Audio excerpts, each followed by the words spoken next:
મેઘરજ તાલુકાના ભાઠીવાડા ગામે છેલ્લા ઘણા વર્ષોથી હોળીનો તહેવાર ધૂળેટીના દિવસે ઉજવવામાં આવે છે. આ ગામમાં આજુબાજુમાં આવેલ 12 મુવાડાના લોકો એક વિશાળ ખેતરમાં હોળીના ઢોલ સાથે દાંડિયા રમવા માટે રંગબેરંગી લાકડીઓ સાથે એકત્ર થયા હતા અને આ લોકોએ મુવાડાવાર અલગ અલગ જૂથ બનાવી હોળીના ઢોલના તાલે દાંડિયાની રમઝટ બોલી હતી. જેમાં યુવતીઓ અને મહિલાઓ દ્વારા વગાડવામાં આવતા ઢોલ અને રમવામાં આવતા રાસ લોકોમાં આકર્ષણનું કેન્દ્ર બન્યું હતું. 10,000થી પણ વધુ લોકોની ઉપસ્થિતિમાં સંયુક્ત હોળી પ્રગટાવાઈ હતી. મોટી સંખ્યામાં હોળીની પ્રદક્ષિણા કરવા અને નાળિયેર હોમવા માટે લોકો લાઇનમાં ઉભેલા જોવા મળ્યા હતા.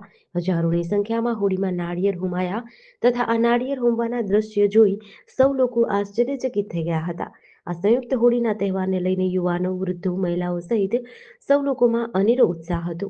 નમસ્કાર, મારું ગામ બોઠીવાડા ગામની અંદર મારા ગામમાં એક જ સમાજ. મારું ગામ 15થી 18 કિલોમીટરને ઘેરાવામાં આવ્યું. એક જ સમાજ, અમારી એકતા, અમારા મુખી સાહેબ, અમારા પ્રમુખ સાહેબ, આગેવાનો બધા જ અમે મળી અમે હોળી પહેલાં એક મિટિંગ મેળવતા હોઈએ છીએ.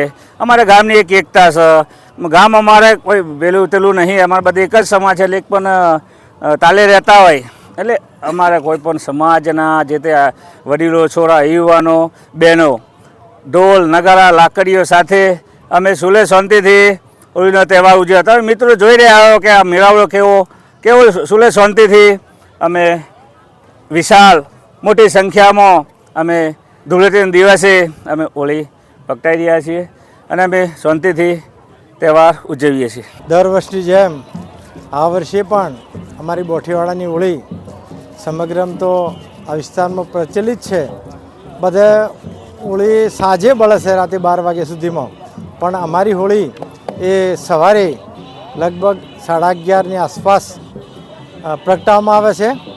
આખા જ બોઠીવાડાને એટલે કે 15,000 ધરાવતી ઠાકોર સમાજની વસ્તી ધરાવતું આ ગામ અને બધા જ વ્યક્તિઓ સવારે ઢોલ લઈ અને હાથમાં લાકડી એટલે કે દોડિયા રમવા માટેની એક લાઠી અને બધા જ ભાઈઓ, બહેનો, બાળકો, માતાઓ બધા ખૂબ હર્ષ ઉલ્લાસથી અલગ અલગ ગામની ફળીઓમાં આ જગ્યાએ એકત્ર થાય છે. આવ્યા પછી તરત જ જે અમારો લાકડો દરેક ગામમાંથી નાખવામાં આવ્યો છે એટલે કે એને અમે મોમેરો કહીએ છીએ, એ મોમેરો એકત્ર કરવામાં આવે છે અને એને ઊભો કરવામાં આવે છે અને 4 ગામોના 4 વડીલો આની અંદર એક ઊક હળગાઈ અને 4 બાજુ ફરી અને 5 રાઉન્ડ મારી અને આગ મૂકવામાં આવે છે અને પછી બધા દરેક ઘરેથી એક શ્રીફળ લઈને આવે છે અને આ શ્રીફળ એની અંદર ઉમવામાં આવે છે. દરેક ઘરેથી ચોખા અને ધાણી લાવે છે, એને અમારા હોળી માતાને પગે લાગે છે અને આ શ્રીફળ ઉમ્યા પછી અમારા ગામમાં સુખ સમૃદ્ધિ રહે અને બધું નિરોગી રહે એટલા માટે હોલિકા માતાજીને પ્રાર્થના કરવામાં આવે છે.